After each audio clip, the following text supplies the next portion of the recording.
आइए साथियों, मैं आपको लेकर चलता हूँ वहां जहां द्रौपदी ने दुशासन के लहू से अपने बालों को धोया। उस स्थान पर जहां पर खाटू श्याम बारबरिक से यह पूछा गया कि महाभारत का सर्वश्रेष्ठ योद्धा कौन है।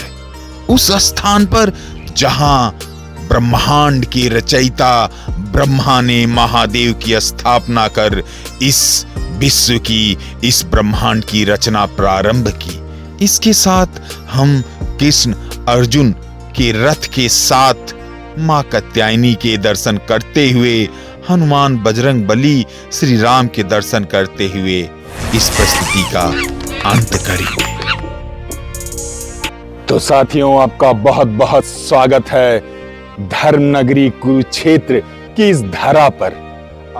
इसी क्रम में साथियों, यहाँ पहुंचने के लिए 160 किलोमीटर की दूरी तय कर मैं पहुंचता हूँ ब्रह्म सरोवर कुरुक्षेत्र के इस पवित्र स्थल पर। और यह जो सामने आप देख रहे हैं एक लघु सागर सा इतना विशाल सरोवर, यह वह सरोवर है जहां पर ब्रह्मदेव ने यज्ञ कर, पूजा अर्चना कर महादेव की इस सृष्टि की रचना की थी। यह वह सरोवर है जहां पर द्रौपदी जी का एक कूप है, जहां पर दुशासन की वध के बाद उसके लहू से उन्होंने अपने बालों को धोया था। वैसे बताता चलो साथियों, कुरुक्षेत्र में यह एक प्रमुख धार्मिक स्थल है। आप कुरुक्षेत्र आए और ब्रह्म सरोवर ना आए तो आपका अधूरा रह जाता है यह धर्म नगरी, धर्म क्षेत्र कुरुक्षेत्र का सफर। वैसे बीचों बीच आप जो देख रहे हैं वह महादेव सर्वेश्वर का मंदिर है, जिसकी स्थापना स्वयं इस ब्रह्मांड के रचनाकर्ता ब्रह्मदेव ने किया था। और इसी से आपको पता चलता है कि इस सरोवर, इस स्थान का नाम ब्रह्म सरोवर क्यों पड़ा। फिर हम आगे बढ़ चले। ब्रह्मदेव द्वारा स्थापित महादेव सर्वेश्वर महादेव के दर्शन के लिए इस सरोवर के बीचों बीच जो स्थित हैं।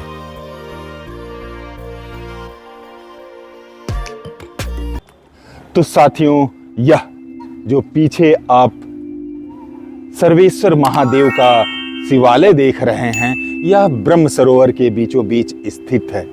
और यहाँ पर जो शिवलिंग स्थापित है महादेव का, वह स्वयं ब्रह्मदेव द्वारा स्थापित किया गया है। तो जब इस सृष्टि की रचना करनी थी तो उससे पूर्व वह महादेव का यहाँ स्थापना कर सर्वेश्वर महादेव का आशीर्वाद लेकर इस ब्रह्मांड की रचना करते हैं। तो साथियों, कभी कभी आप सोचते होंगे कि त्रिदेवों में ब्रह्मदेव आखिर नारायण देव की और अपनी शक्ति बोले शंकर जी से, महादेव से कैसे प्राप्त करते थे। देखिए, जहां तक मुझे अब तक समझ कि यह ब्रह्मांड का पूरा ज्ञान शिव के पास है और विष्णु देव के पास है। तो जब इस ब्रह्मांड की रचना के लिए विष्णु देव के नाभि से कमल पर स्थित ब्रह्मदेव उत्पन्न हुए और आगे यह जब संरचना करनी थी तो आगे जाकर इनसे इनका तप करते हैं। आपको पता है कि वह काफ़ी ढूंढने की कोशिश करते हैं, अपने जन्म स्थान को मन नहीं मिलता है, और फिर जाके जब वह तप करते हैं तो विष्णु देव उन्हें दर्शन देते हैं। उसी तरह महादेव से भी इन्होंने काफ़ी ज्ञान, क्योंकि ज्ञान के देवता हैं और ज्ञान दो ही तरह का है मुझे जो समझ में आता है। एक जिसे शिव बोलते हैं, जो इस प्रकृति से परे का ज्ञान है, समय का से परे का जो ज्ञान है वो शिव जी के पास है, और इस ब्रह्मांड का जो ज्ञान है, इस पूरे सृष्टि का जो ज्ञान है वो नारायण देव का है। तो उस ज्ञान को तो प्राप्त करना ही था, तभी वह इस ब्रह्मांड का मतलब रचना कर पाते। तो इसीलिए वह समय समय पर महादेव और नारायण देव का आशीर्वाद, उनसे ज्ञान लेकर हर जगह मतलब तप किए हैं। क्योंकि चित्रकूट भी मैं ले गया था, तो चित्रकूट में भी लगभग बहुत वर्षों तक उन्होंने शिव जी की तपस्या की और मत गजेंद्र महादेव का वहाँ पर स्थापित किया लिंग। बाद में राम जी भी वहाँ पर आते हैं और राम जी भी उसी मंदिर में एक महादेव का लिंग स्थापित करते हैं। वो चित्रकूट के एक प्रस्तुति मत गजेंद्र में मैंने दिखाया था। तो कहना यह चाह रहा हूँ कि ब्रह्मदेव को जो सारे ज्ञान मिले वो शिव और नारायण देव से मिले। इसीलिए यहाँ पे भी जो यह कथा पूरी जुड़ती है, पूरी एकदम सटीक जुड़ती है कि हाँ, ब्रह्मदेव महादेव का तपस्या कर कर उनसे वह ज्ञान, वह ऊर्जा प्राप्त कर इस सृष्टि का फिर निर्माण करते हैं। आइए साथियों, अब आगे बढ़ चलते हैं इसी परिसर में प्रतिष्ठित मां कात्यायनी के दर्शन के लिए। मां कात्यायनी का यह धाम, यह मंदिर सर्वेश्वर महादेव के ठीक पीछे ही है। तो चलिए मां का आशीर्वाद ले लेते हैं।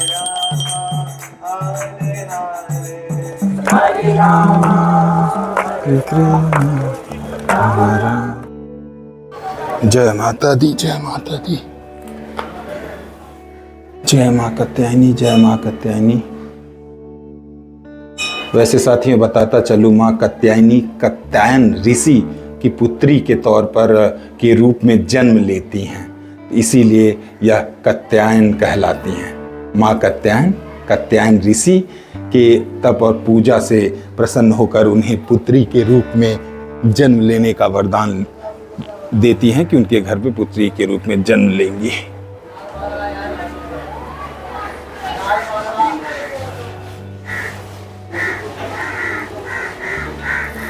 जय माता दी।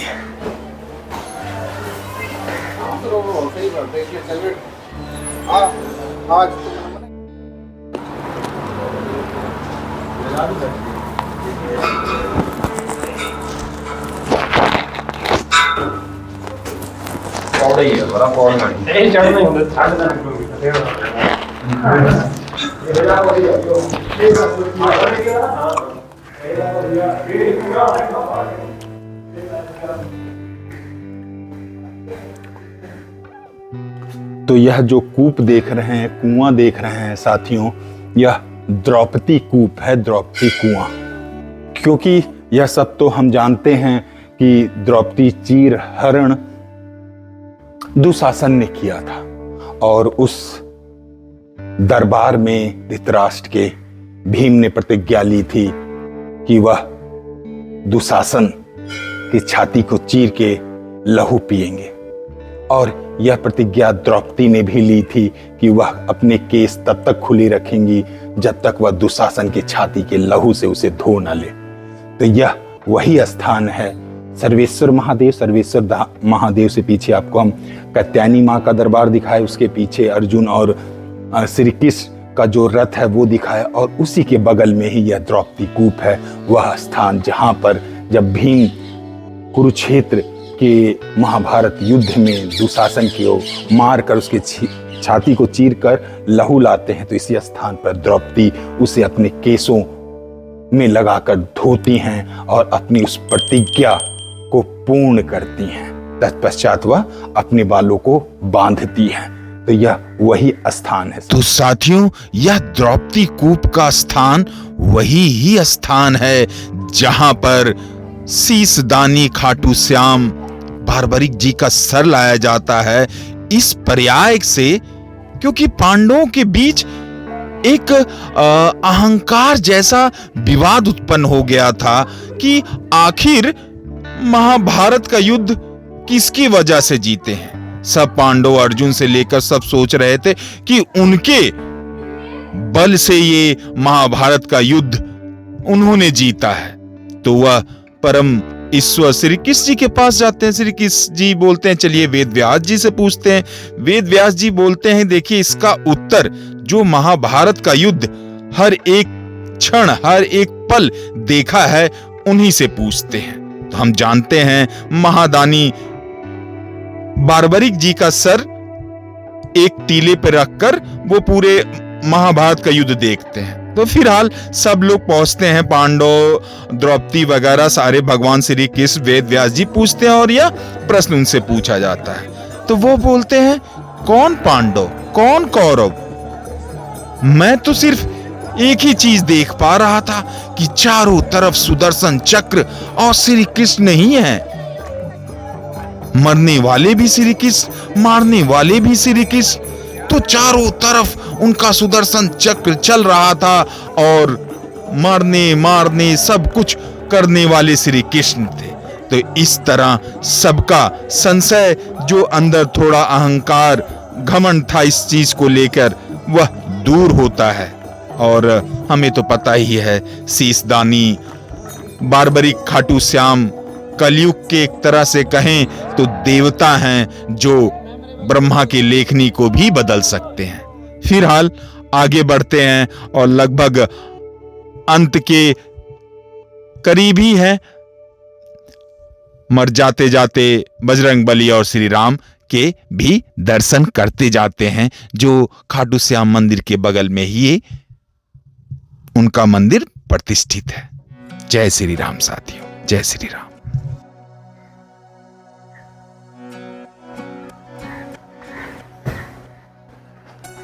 जय राम भक्त हनुमान, जय श्री राम, जय श्री राम, जय श्री राम, जय श्री राम, जय आंजनेय, जय केसरी नंदन। प्राण जाए पर वचन न जाई, राम सिया राम, सिया राम, जय जय राम। तो साथियों, अब इस प्रस्तुति से आपसे विदा लेते हैं और उम्मीद रखते हैं यह प्रस्तुति आपको बहुत अच्छी लगी होगी। तो अपना प्यार दीजिएगा इस चैनल पर, क्योंकि YouTube जो एक सॉफ्टवेयर है उसे प्यार देने का तरीका लाइक, शेयर और सब्सक्राइब ही है साथियों। जय श्री कृष्ण, जय श्री राम, हर हर महादेव, हर हर महादेव।